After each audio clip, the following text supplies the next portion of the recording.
toes, right? We can wiggle the big toe. Yeah, we can make, because that is a big important finger that helps with the balance. We kind of move the pinky independently a little bit, but the fingers in the middle, if you try to move them independently, is really hard to do. But if you keep working with them, you can have a very, very good control over the middle toes, right?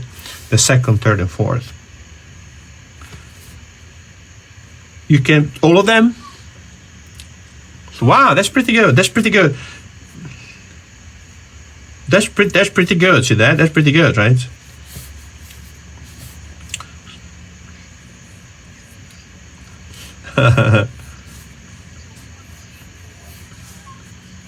Right.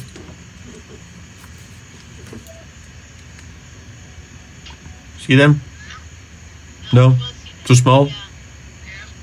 Then move that independently. But if I move that, that comes along for the ride. Doesn't let me do it. So I don't know if it was visible, but that's yeah. So that's quite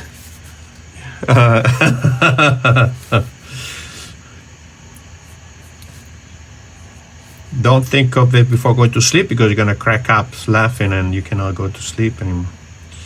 So now, see that, right? See how we can get now to a very organic, a precise rendering on the hand, right? So it's kind of a leap of faith, in the sense that you think, how is that mechanical tool becoming a hand, right? It will, but the measurement has to be accurate, right? And you have to also practice a little bit, because so when we copy something, what we do, we rely a lot on does it look like that, and it's easier. But when we do the rendering, the stereometric rendering of the hand, we don't have that, because it's a conceptualization. But what we do have in here, when we do this, is a much more accurate measurement. So all the proportion, the width, on the relationship between the fingers is going to be much more accurate. Instead of start drawing this organically right away, which we can make a lot of mistakes. With this, we don't have that. So now there's going to be this distinct win. Like, it does look like that. It will, if the measurement is right. It will, but you don't see it right away, and that's like you gotta trust the system. So.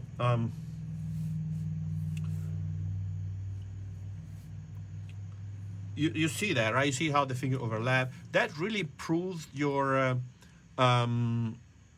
sense of three-dimensionality, right? Understanding of form. Now let's look now at a quick tonal rendering of this, right? We don't have to be super precise in here. Block 2 or 3 values. Just 2 or 3 values, right? Because now from here, my understanding of the value is going to be informed also by what? By the volumetric characteristic of the hand, which I had studied. So I know now that this portion here, see, that is darker here, because I have a turning of the form right here, and here, and down here to this fold here, right? Then all of this is going to be darker. So when I do this, I block in not all the little values that I see that I run into, but the dominant values that give me the planimetric characteristic of the form. 2 or 3 values, that's it. That tell me plane, plane, plane. That's it. The other value, for example, if you block this in it like this, right? All of this is what? It's not necessarily, this is not copying the value. It's just finding where the form turns. Then, if this works properly, then I go back later when I block in all the value. I see, oh, look, that is slightly darker. And I'm going to block another value there. Makes sense? Now I start going toward a more accurate rendering of tonal scale, more complete, actually, and more putting more and more value. But at the beginning, I don't want to have too many values. I want to identify the values that give me the planimetric rendering of the hand. So this is going to be probably all a little bit dark, right? Here also, right?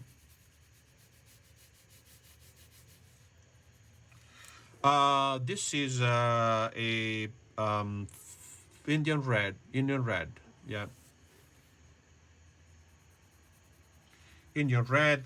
It's I like it because so this I like as Harriet knows I like my red, right? So this is oh, it's red, right? But Pompeian red is also very it's lighter. So what you could do, see you could block in form with a slightly lighter red, right? And the darker red will overrule the lighter red. You almost don't see it anymore. So that helps in this process, right? But you can also do it with graphite. But keep the first mark with the graphite lighter with maybe a slightly harder pencil. Let's see H, right? Let's say H. Then you switch to a B. Always keep it very sharp, and then with or you can simply push the or HB, right? Sufficient, and you can make the mark a little bit darker, a little bit more assertive, and the if the first stage is not too visible, when you put the second set of marks on top, the first stage will disappear. Or better, will create a little bit of a fuzzy background that helps in rendering the volume of the figure. It's not going to be just a clinical line, right?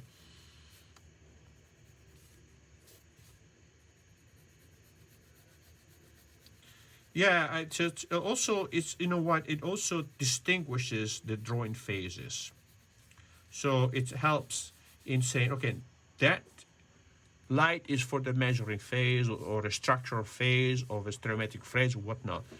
This is going to be now for the next phase, and then it's going to be for the tonal rendering, right, or something like that. So we can really differentiate the phase. It helps, didactically helps a lot, right? Now here, because we see how see this plane here, right? So this is a plane, this is a plane, this is a plane, this is a plane. See that? So this goes up like this goes down like this, it's slightly darker here, and continue with the thumb, with the finger here, right?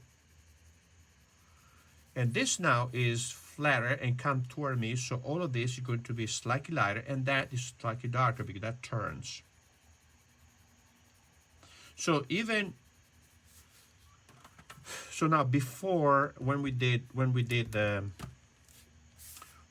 this, these were informed marks, right?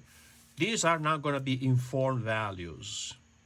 So the value is going to be informed by the understanding of the three-dimensional structural aspect of the hand, right? So this is now darker here, right? And here. So I'm not going to push the values the way they are, but I could divide this in three. I could position three values, right?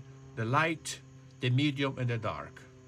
That's it. Or typically, what I'd like to do is light, medium, dark, dark. That is really good. But light and dark, light, medium, and dark is also very good. So you start with light and dark, right? And then you start now having so 1, 2, 3. Is that 1, 2, 3? Or it could be already one light, medium, dark, and dark. That way, I don't get lost along the way. I don't get distracted by those tiny little tonal details that sometimes are just irresistible, right? But if they are not anchored to or justified by the planes they belong to, you're going to end up with floating values. They're not anchored to the plane. They're going to be light, dark here without really connecting with each other. Make sense?